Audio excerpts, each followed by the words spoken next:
तो hello everyone, क्या हाल चाल। Welcome to another video. और आज हम लोग रिव्यू करने वाले हैं पेंगुइन मिनी सीरीज़ को। तो अभी अभी ख़त्म की है मैंने देख करके इसका फिनाले। टोटल 8 एपिसोड हैं इसमें और लगभग 40-50 मिनट का हर एपिसोड जो है वो इसका होता है। HBO मैक्स पे अवेलेबल है, साथ में शायद जियो सिनेमाज पे भी अवेलेबल है, तुम जा करके देख सकते हो। अगर तुमको पेंगुइन के बारे में कुछ भी नहीं पता तो सबसे पहले थोड़ा सा इंट्रोडक्शन इसका दे देता हूँ कि मैट रीव्स की 2022 में जो बैटमैन मूवी आई थी रॉबर्ट पैटिंसन वाली, उसमें हमको पेंगुइन का कैरेक्टर देखने को मिला था। जैसे जोकर जो है वो बैटमैन का एक आर्च नेमेसिस है, वैसे ही पेंगुइन भी है। तो इस वाली सीरीज में टोटल फोकस जो है वो पेंगुइन पे किया हुआ है। अब किस तरीके से एक विलन जिसके पास सुपर पावर्स भी नहीं है, मतलब इवन वो ह्यूमंस जो नॉर्मल चल लेते हैं तो वो भी नहीं कर पाता, उसका एक पैर गड़बड़ है। तो किस तरीके से इस कैरेक्टर को लेयर बाय लेयर हम लोग को दिखाया गया है, और साथ में फैल्कॉन्स और फिर मरोनीज और ये गौथम का जो क्राइम अंडरवर्ल्ड है उसमें किस तरीके से मतलब टॉप स्पॉट पे पहुंचने के लिए जंग होती है इन अंडरवर्ल्ड डॉन्स के बीच में, ये सारी चीज़ हम लोग को दिखाई जाती हैं। तो इस सीरीज़ के बारे में बात करते हैं यार, क्योंकि बहुत एक्साइटेड था मैं इस सीरीज़ को देखने के लिए। और एक एपिसोड के बाद दूसरा एपिसोड, दूसरे के बाद तीसरा, इस तरीके से मतलब वो बिल्ड करता है ना एंटिसिपेशन कि जब सीरीज़ ख़त्म होती है, जब तुम फिनाले देख करके ख़त्म करोगे तो तुमको लगेगा कि भाई बहुत दिनों बाद कुछ अच्छा देखा है। क्योंकि एक तरफ बॉलीवुड में से एक के बाद एक डिसअपॉइंटमेंट आ रही है, साउथ से भी जो मूवीज़ आ रही हैं वो भी कुछ खास इंप्रेस नहीं कर पा रही।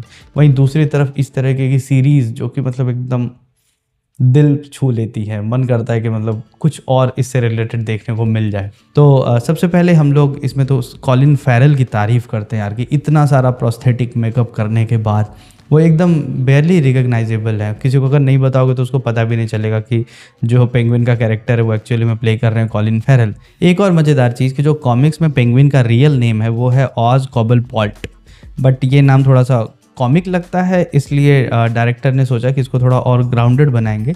तो तुमको सीरीज़ में नाम ऑसवर्ल्ड कॉब सुनने को मिलेगा, या फिर ऑज लोग उसको बुलाते हैं। एक दो जगह पे उसको पेंगुइन भी बुलाया जाता है, बट बहुत ज़्यादा यूज़ ये नहीं करते। तो अब बात करते हैं सीरीज़ के बारे में कि ये सीरीज़ वर्क क्यों करती है। देखो अगर तुम सोनी सिनेमैटिक यूनिवर्स को देखते हो, तुमने वेनम देख रखी है फर्स्ट सेकंड थर्ड, और इसके अलावा तुमने मॉर्बियस देखी है, मैडम वेब देखी है, और तुमको वो मूवीज़ पसंद नहीं आई, और फिर हम लोग बार बार एक बात कहते हैं ना कि बिना स्पाइडरमैन के सोनी सिनेमैटिक यूनिवर्स जो है वो अधूरा है। बट अब देखो, बिना सुपर हीरो के सुपर विलन जो होता है वो इनकम्प्लीट नज़र आता है। बट पेंगुइन जो सीरीज़ है वो एक्चुअली में इस बात को गलत साबित करती है कि अगर टाइट राइटिंग की जाए, एक बढ़िया डायरेक्शन हो, बढ़िया स्क्रीन प्ले हो, तो तुमको कमी ही महसूस नहीं होगी उस सुपर हीरो की। 8 एपिसोड पूरे हो जाते हैं, तुमको बैटमैन का नामो निशान देखने को नहीं मिलता है सिवाय फिनाले के फाइनल सीन के, जहाँ पे तुमको बस आसमान में थोड़ी सी वो बैटलाइट देखने को मिलेगी। तो बैटमैन का कोई लेना देना ही नहीं है इस सीरीज़ में। स्टिल ये सीरीज़ जो है उसमें तुमको फ़िक्र होती है, मतलब इवन पेंगुइन की फ़िक्र होने लगेगी ऑज की, कि भाई उसको कहीं कुछ ना हो जाए। सोफिया जो है वो किस तरीके से आर्कम एजाइलम में उसके साथ टॉर्चर और ये सारी चीज़ें होती हैं, उसको लेकर के तुम्हारे दिल में सिंपैथी जनरेट होने लग जाती है। फिर किस तरीके से तुम इन्हीं कैरेक्टर से नफरत करना भी शुरू कर देते हो। फिनाले में तो मतलब ये समझो ना कि तुम्हारा दिल तोड़ देगी ये सीरीज़, कि जो तुमने एक्सपेक्ट नहीं किया होगा आखिरी चीज़ वो भी हो जाती है। मैं वो तुम्हारे लिए स्पॉइल तो बिल्कुल भी नहीं करूँगा। बाकी इस सीरीज़ में तुमको ये देखने को मिलता है कि किस तरीके से गौथम में ऑजवर्ल्ड जो है वो चाहता है कि वो किंग बने, मतलब सारे गैंगस्टर्स वगैरह का, और उसके लिए उसके साथ में होता है एक लड़का जिसका नाम है विक्टर।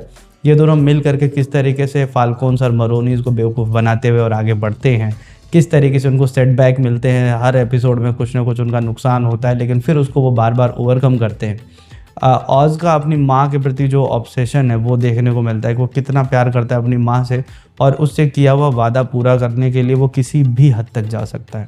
अब ये वाली बात जो बहुत कॉमन लगती है कि मतलब कोई भी पर्सन अपनी माँ से किया हुआ वादा पूरा करने के लिए किसी भी हद तक जा सकता है, बट अगर मैं ये कह रहा हूँ कि यहाँ पे ये वादा पेंगुइन ने किया हुआ है तो तुम समझो कि उसका लेवल हमारे और तुम्हारे सोचने के लेवल से बहुत ऊपर है।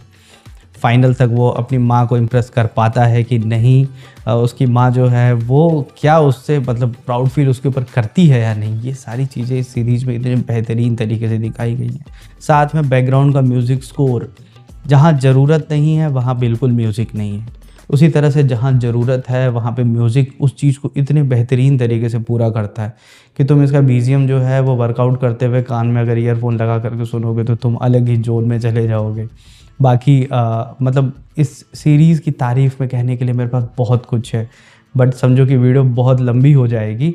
स्पाइडरमैन से मैं तुमको एक बात बताता हूँ कि जो टोबी मैगवायर की पार्ट फर्स्ट और सेकंड थी, वो दोनों आइकॉनिक इसलिए मानी जाती है ना, क्योंकि उसमें विलेंस जो थे वो भी आइकॉनिक थे, यानी कि नॉर्मन ऑसबॉर्न और डॉक्टर ऑटो ऑक्टेवियस। बट वहीं जो तीसरा वाला पार्ट था, उसके जो सुपर विलेंस थे, उनका कैरेक्टर डेवलपमेंट इतना अच्छा नहीं था। Same goes with the amazing Spiderman, Andrew Garfield वाली दोनों मूवीज़, उसमें भी उनके जो विलेंस थे ना वो फॉरगेटेबल थे। और यही होता है टॉम हॉलैंड के साथ भी। अगर तुमको टॉम हॉलैंड का स्पाइडरमैन बहुत पसंद है तो मे बी क्योंकि तुमने वो पुरानी जो ओजी स्पाइडरमैन मूवीज़ हैं वो नहीं देखी हैं, अदरवाइज़ तुम्हें फील होगा कि मतलब टॉम हॉलैंड के स्पाइडरमैन के सामने जो विलेंस हैं वो इतने पावरफुल नहीं होते या इतने इम्पैक्टफुल नहीं होते। तो एक बढ़िया विलेन जो है ना वो एक अच्छा सुपर हीरो बनाता है। अगर तुमको थॉर लव एंड थंडर याद हो, उसमें किस तरीके से मार्वल ने गॉर को एकदम नर्फ कर दिया था, वो भी तब जब क्रिश्चियन बेल जो है वो उस रोल को प्ले कर रहे थे। और इसी वजह से जो लव एंड थंडर थी वो एक तरह से फेलियर थी, क्योंकि एक बढ़िया सुपर विलन जो है ना वही सुपर हीरो को बिल्ड करता है। Same goes with penguin. ये सीरीज़ ख़त्म होने के बाद समझो कि वैसे कॉलिन फैरल ने अगली 2 बैटमैन मूवीज़ जो है वो साइन कर ली हैं, तो बैटमैन पार्ट 2 और 3 जो भी आएगा उसमें हमको पेंगुइन का कैरेक्टर देखने को मिलेगा। एंड आई एम श्योर यार कि you are rooting for it. तुम नफरत करोगे पेंगुइन के कैरेक्टर से और तुम चाहोगे कि जो रॉबर्ट पैटिंसन का बैटमैन है ना, beat the shit out of him. बाकी तुमको ये सीरीज़ जो है ना वो ज़रूर देखनी चाहिए थी। मेरी ओर से मतलब 5 आउट ऑफ 5 रिकमेंडेड है, तुम जाओ और ये सीरीज़ देखो। और अगर तुमने ये सीरीज़ पहले से देख रखी है, मतलब तुमने देख ली और उसके बाद में तुम ये वीडियो देखने आए हो, तो तुम मुझे बताओ ये कमेंट्स में कि वो जो फाइनल एपिसोड में वो वाला सीन जिसके बारे में मैं बात कर रहा हूँ, जो हम एक्सपेक्ट नहीं कर रहे थे, उसको लेकर के तुम्हारे क्या विचार हैं कमेंट्स में। बाकी चैनल को सब्सक्राइब करो क्योंकि आज ढेर सारी वीडियोस आएंगी। आज हम लोग ग्लैडिएटर 2 का रिव्यू करने वाले हैं। द साबरमती रिपोर्ट, एक ऐसी मूवी जो कि one of the most controversial हो सकती थी, उसको किस तरीके से यूट्यूबर्स ने रिव्यू किया है, मैं तो रिव्यूज़ देख के हैरान हूँ कि मतलब इस तरह की मूवी का ऐसा कैसा रिव्यू है। और बाकी इसके बाद हम लोग रिव्यू करेंगे टेरिफायर 3 को। तो आज इसके अलावा 3 वीडियोज़ और आएंगी, तो चैनल को सब्सक्राइब करो। मिलते हैं अगली वीडियो में। Thank you so much, bye bye.